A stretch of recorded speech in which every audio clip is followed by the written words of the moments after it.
বন্ধুরা, তো তোমরা সবাই কিরকম আছো?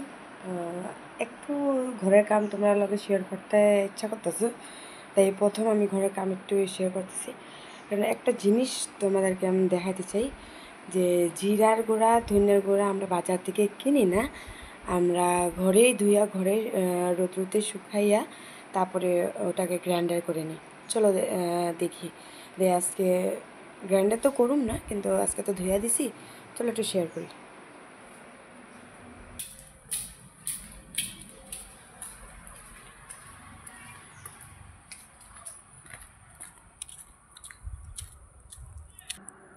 এই যে কাপড় চাপড় উঠামু, এই যে জিরা, ধনিয়া।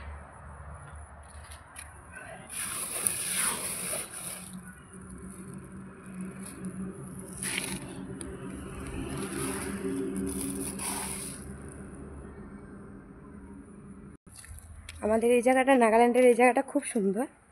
নাগাল্যান্ডের একটু দূরে পড়ে, একটু ভেতরে, মানে ডিমাপুরের ভেতরে, পুরা বেশি গরম।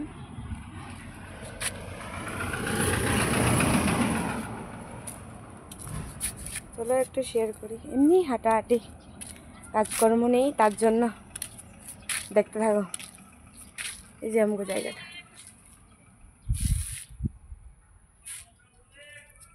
খুব সুন্দর। আমার তো খাওয়া দাওয়া শেষ, তার জন্য একটু ঘোরাঘুরি চলতেছে, বাচ্চারাও ঘুমাইতেছে। এই দেখো সব এগুলো ফুল গাছ আমরা লাগাইছি।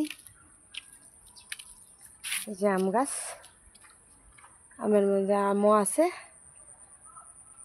বহুত আম খাওয়া হয়েছে। আম আম পান্না বেশি খাওয়া হয়েছে।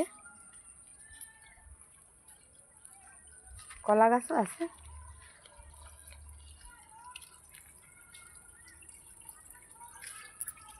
এটা হলো আমগো বাগান, রাস্তার ওই পারে আমরা এখানে একটু বাগান সিস্টেম করি।